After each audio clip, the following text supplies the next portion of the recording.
is CTV News. Good evening. Thanks for joining us. We, of course, have all the latest developments on the Gordie Howe Bridge for you tonight.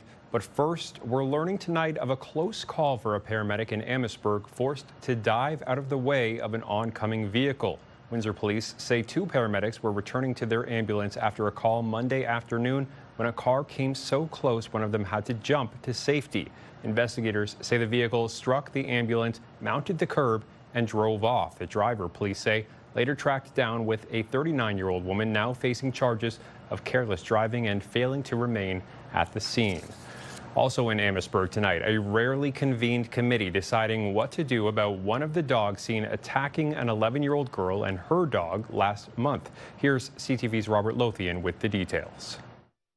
A rarely used dangerous dog committee came together in Amherstburg in the wake of a dog attack caught on camera last month, deciding one of the Rottweilers involved will not see its order to wear a muzzle rescinded. The owner of Rottweiler Cole showing video captured by a neighbor's camera to the town's Dangerous Dog Appeal Committee. The video shows two Rottweilers who escaped from their yard fighting with a German Shepherd. Both Rottweilers received notice they must wear muzzles. Cole's owner, Olivia Nackley, saying he at times looks playful and unaggressive during the video, and he became scared when hit and pushed away by people present. A mother and child sustained minor injuries trying to stop the fight. Bylaw was not able to provide an update on the level of injuries the German Shepherd sustained. Since the attack, owners have installed a new fence, enrolled the dog in obedience training around other dogs, and say that he has no other history of aggression. Nackley asked the committee to rescind the order or tie it to a specific time frame. After sequestering for 15 minutes, the committee ruled to maintain the muzzle order. Mayor Michael Prue saying after the meeting it's the first time he remembers seeing an appeal in his 32 years in public office. I didn't see them just abolishing the order. It was far too serious of an event.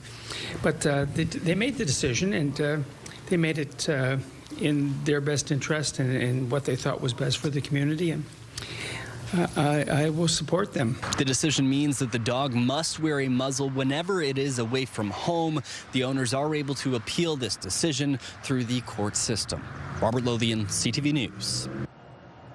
The OPP is mourning the loss of a young officer killed in the line of duty during an investigation in Northern Ontario.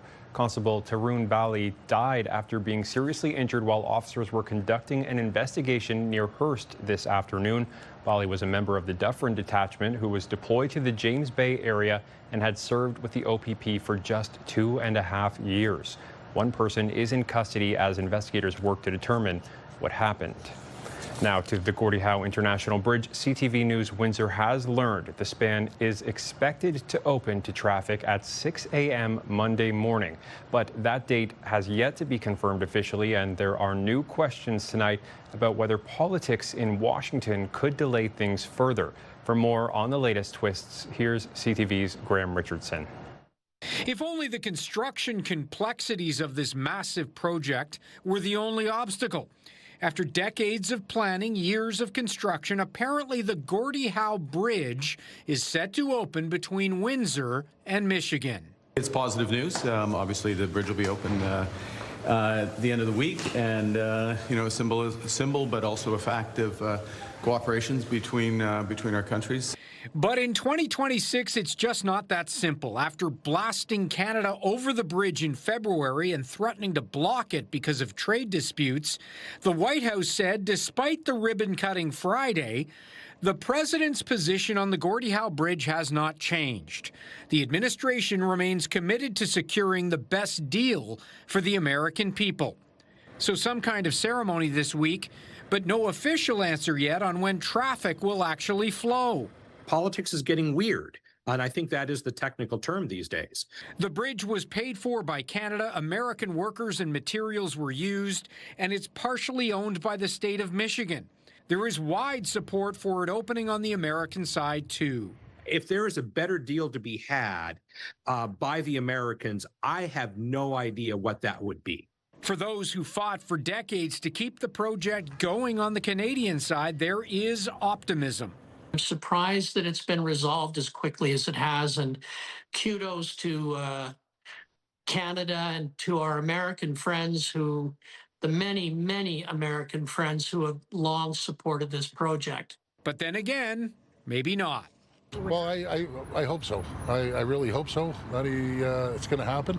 So let's see what really happens. So there will be some kind of an opening ceremony on the bridge itself on Friday. One American media outlet is reporting that vehicles will flow starting Monday morning, but that was before that statement today from the White House. So the people of Michigan and Windsor may have to wait a little longer for the strange politics of 2026 to work themselves out. Graham Richardson, CTV News, Ottawa. If the Gordie Howe International Bridge does open in the coming days, it won't just mark the end of a long construction project. It could also change the way goods move between Canada and the U.S. CTV's Adrian Globriel explains why industry leaders say the new crossing could pay dividends on both sides of the border. Spanning 2.5 kilometers across the banks of the Detroit River, the new Gordie Howe Bridge has sat idle. That is about to change. It's been 25 years in the making. I am happy to hear this. The old Ambassador Bridge has been the only crossing and the busiest along the Canada-U.S. border for years. More than $390 million in trade traverses the route each day, representing 26% of Canada's exports and 33% of all imports by road. Here inside CSA Transportation, freight is moved into hundreds of big rigs that cross into the United States every day with increasing difficulty. It's expensive, really long lineups, so it's caused delays in moving freight cross-border. How important is another border crossing, another bridge for your industry? Trucks that are crossing the border, it won't be as long waits. It'll be cost-effective for them, and if it's more cost-effective for them, then that passes on to the consumer. Detroit and Windsor, Ontario have been bound by two automotive economies. There's $100 million worth of auto parts that goes across that bridge in either direction every single day. The president of Canada's Auto Parts Manufacturing Association shares his belief that the new bridge will remove a bottleneck at the border with more direct routes to market. The route to this bridge is in from a highway, out to a highway. Anytime you can improve those processes in public infrastructure, you're winning. For the mayor of Canada's automotive capital, the pending opening is a victory years in the making. Being able to have certainty in crossing the border is imperative for this auto industry and parts sector to work seamlessly. It's going to be great for commerce, great for community. The consensus among multiple industry leaders we spoke with today is that less wait times at the border and cheaper tolls should deliver savings for Canadians. Adrian Gobriel, CTV News. The bridge is just one piece of a much larger conversation about trade between Canada and the United States. And today in Washington, Premier Doug Ford was making the case for closer economic ties between the two countries. Here's CTV's Abigail Beeman. What is Fortress North America? Well, Fortress North America is about encouraging people to invest more in both countries. Doug Ford in D.C., selling not just his province, but his new Fortress North America plan. He echoed federal Canada-U.S. Trade Minister Dominic LeBlanc. He feels optimistic about a renewal of the North American Trade Pact and downplayed his canceled reception with American billionaire Ross Perot Jr. We have been jammed, meeting everyone down here. They've rolled out the red carpet for us. They treat us so well. My message to everyone, we love Americans. We love the U.S., and I know Americans love Canadians. Let's get a deal done. Ford said he was meeting 4 lawmakers today and has no plans to back down yet from the booze ban that's a real irritant for Americans. I just want to get this deal done, and then we'll put that booze back on the shelves, and we welcome everyone. Maybe we'll have a little drink of Kentucky bourbon or something in Ontario. The Premier has also been a contentious player in the Canada-U.S. relationship. America's jobs and growth are at stake. With the president calling off trade talks after Ontario aired this ad. Ford said he had a positive chat with LeBlanc ahead of his trip. Other ministers portrayed a united front today. You know, it's always good to have Team Canada talking about the benefit of the relationship. Tariffs are really hurting a lot of Ontarians and a lot of Canadians. And I think it's important that we talk to American leaders across the U.S. I'll be going to the U.S. this summer. There will be many of us that will be going. Premier Ford has taken a very positive approach, almost conciliatory, compared to other statements that we've seen in the past. So pour a little sugar on it. LeBlanc had said he's set to speak with United States Trade Representative Jameson Greer at some point this week. Abigail Beeman, CTV News, Washington.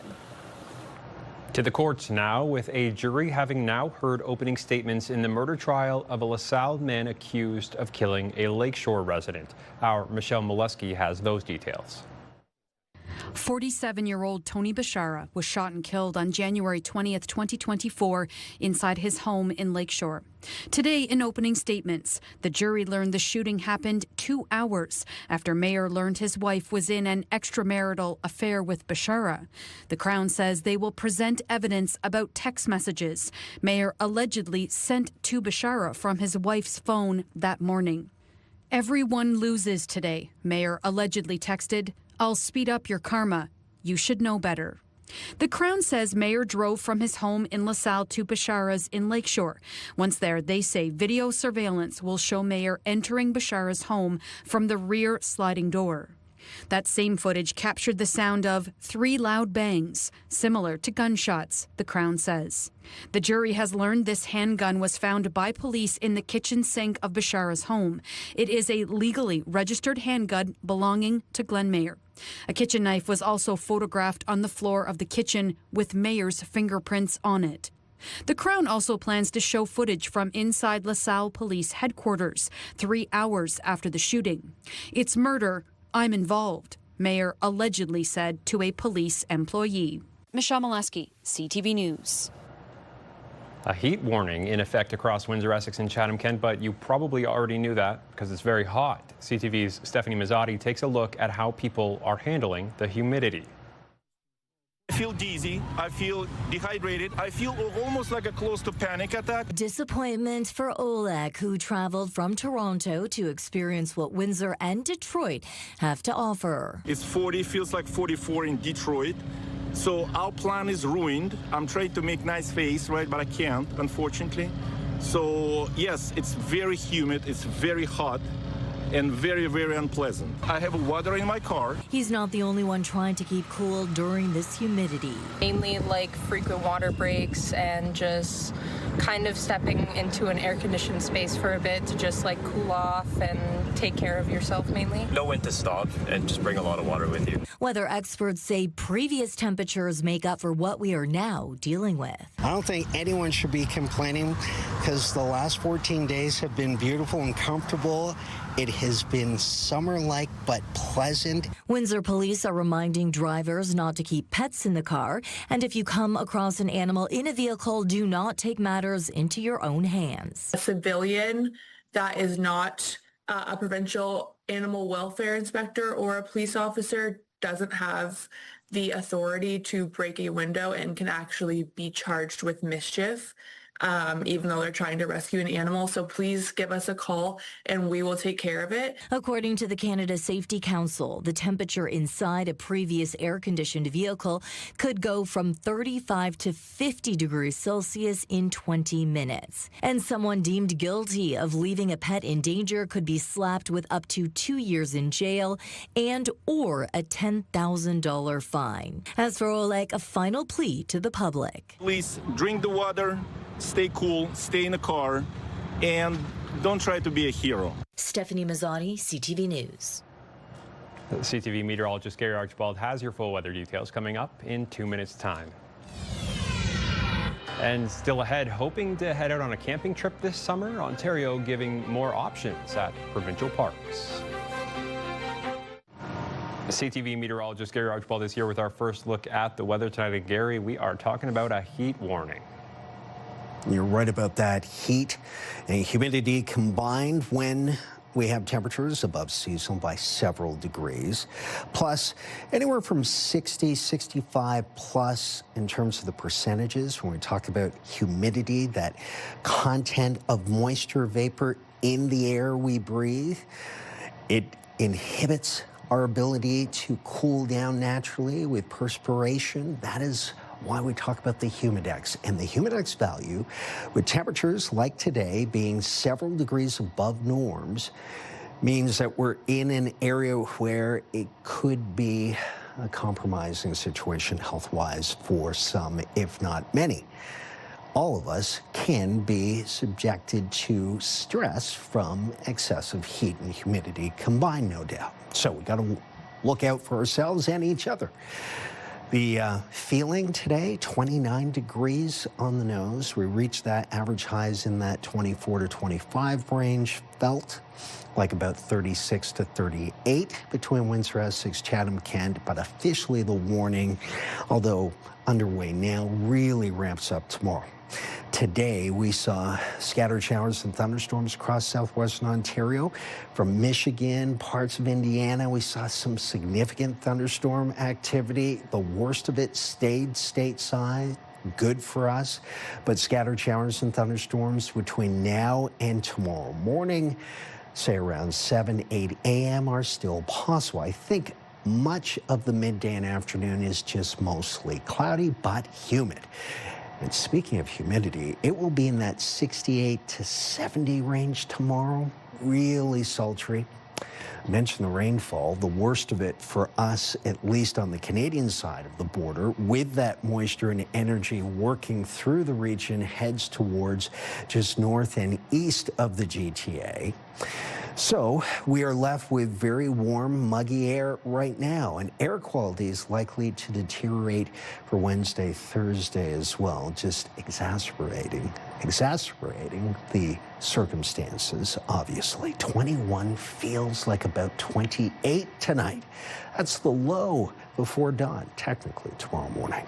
And then, of course, we still have the showers and thunderstorms, possibly reigniting between midnight and tomorrow morning at dawn, and then again late in the afternoon, early evening. 31 between 4 and, say, 5:30 feels like about 41 to go along with the 40 to 60% chance of seeing some thunderstorm activity. And there you have it. The next 3 days in the 30s, feeling like 36 to 40. That's your heat warning. Saturday, Sunday, beginnings of cooling off. And then next week, Monday, Tuesday, 24s apiece Monday, Tuesday means we're back to more seasonal values. And I creep in so you can all see the details behind me. It's important, obviously. Let's look at your weather. Thank you, Gary. Soccer is having a moment in Windsor, Essex, and now the city has a new facility to match the growing demand. Here's Bob Belichico. There you have it. The city of Windsor officially owns a turf field. It's a FIFA-approved, dimensionally and quality-approved field. Essex County Soccer Association President Joe Brill says the field complies with FIFA standards, including field dimensions, surface, lighting, benches, and goals. So if we happen to host an international game, it's approved. If we happen to host a televised game, the lighting has been put in place to televise games. Brill says Windsor is the last city in Ontario with a population of over 200,000 to have a municipally owned turf field. Brill says it took 4 years of planning and partnership between the ECSA, the city, and province to get here. Now, the soccer community is working towards bringing Phase 2 to life. Of course, that comes down to dollars and cents and partnerships, but we will continue to look at the provincial programs. The minister today talked about how he's opening up more funding in future budgets to be able to support more sport-type events and initiatives in communities. Generally, the results are pretty good when you put the work in. Like anything else, it comes out, and they came out, obviously, the first time through Seascrift, successful. We're standing on it. Minister of Sport Neil Lumsden expects Windsor to make another pitch for funding when that window opens. If I'm guessing, they're going to do a great job. Just the people that I know who are involved, but that doesn't mean other people won't as well. So I love competition. It'll be fun to see what happens. Bob Belichico, CTV News. Meantime, the city is gearing up for a FIFA-sanctioned event in Windsor. Because of the scale it is and at the timing being right at the tail end of the World Cup, we're expecting large audiences to come in and check this out. And I think it's going to be a lot bigger than people are anticipating, which we're really excited for. Downtown will take center stage July 15th when FIFA's Canada Celebrates tour rolls into the city. The free Fan Fest will feature a live watch party for a World Cup quarterfinal match, along with music, food, and soccer-themed activities. Windsor is one of 40 stops across Canada. If you head to visitwindsoressex.com/Canada Celebrates, you can sign up for emails. We're going to be emailing the details to everyone instantly. If you're a local soccer team, you'll be getting emails soon that highlight opportunities to play on the mini pitches, which is one of the activations out at Canada Celebrates. That'll be one of the cool experiences down there.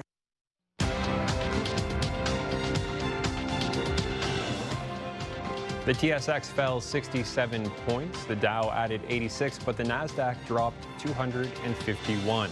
The Canadian dollar was unchanged today. Gold lost $77 an ounce, and oil slipped more than $3 a barrel.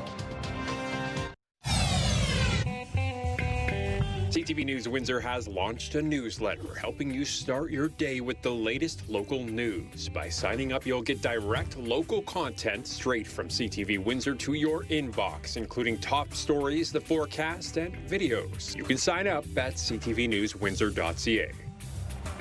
The smallest patients at Erie Shores Healthcare are getting a big boost. A $56,000 grant from the Windsor Essex Care for Kids Foundation will help purchase new equipment for young patients, including an infant warmer for critical newborn care and a pediatric vein finder to help make blood draws and IVs easier. From climbing hop vines to climbing the turnbuckles, two Chatham-Kent breweries are finding unique ways to raise money for Chatham-Kent Hospice. CTV's Chris Campbell reports.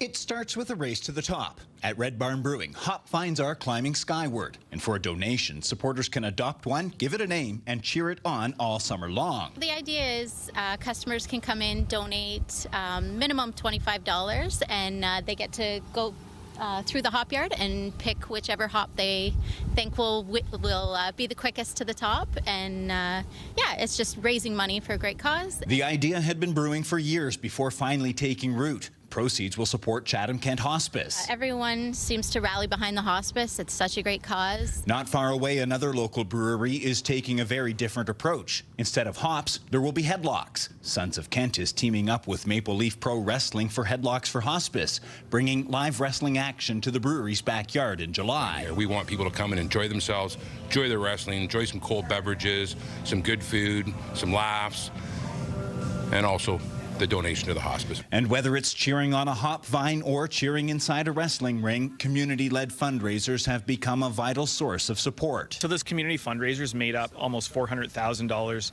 in revenue to support the Chatham-Kent Hospice. And to think about that in context, it takes around $2.5 million. This year, maybe $2.7 million. With nearly 50 community-run fundraisers held over the past year, hospice officials say every dollar helps provide care for local families when they need it most. In Chatham, Chris Campbell, CTV News. Discussion here at Windsor City Hall. Windsor's top stories. A major project is about to get underway. Breaking news alerts. Severe weather is a possibility. And watch live. Good evening, and thank you for joining us. Download the CTV News app.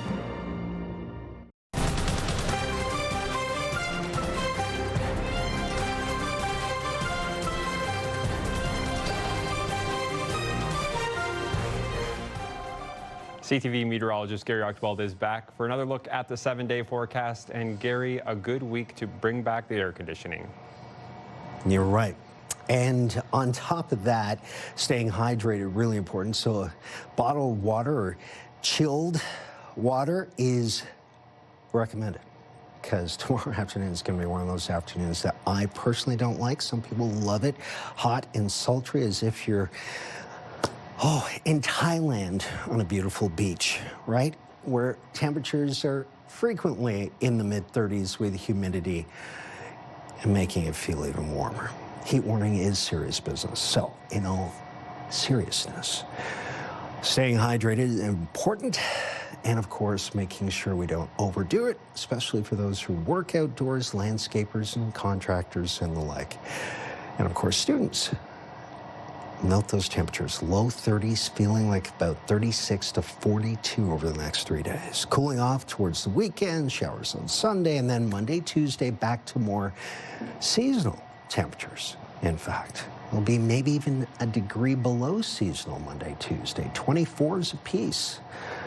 There you have it. The setup for tomorrow, so you can act upon it and take care of you and yours.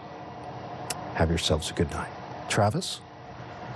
Thank you, Gary. Finally tonight, if you've tried to book a campsite for a summer weekend, you know it can feel a bit like trying to score Taylor Swift tickets. Ontario says help is on the way. Here's CTV's Scott Miller.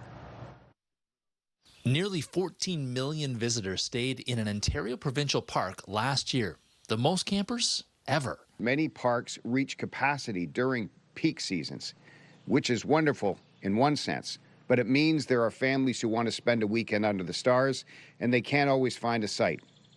That is why today I'm happy to announce that we are beginning the first phase of our $60 million multi-year investment to deliver the largest campground expansion Ontario has seen in more than half a century. 285 campsites have already been upgraded to electrical sites at Sandbanks, Arrowhead, and Turkey Point provincial parks. 67 new sites will be ready for campers this summer, including 17 new ones at McGregor Point Provincial Park near Port Elgin, which was the backdrop for today's provincial announcement. These new campsites represent the first wave in our plan to create approximately 300 new campsites and electrify up to 800 more, a total of 1,000 new and upgraded sites. The province is trying to capitalize on, one of the positive outcomes from COVID, where more people showed a renewed interest in exploring the great outdoors. Because as we all know, demand for outdoor recreation continues to grow, and families are eager to spend time connecting with nature. These new sites will help more people enjoy that experience while also supporting longer stays and repeat visits. Campers spend money too, taking day trips to the towns and villages located near their temporary homes in the woods. When visitors come to McGregor Point, they just don't stay in the park.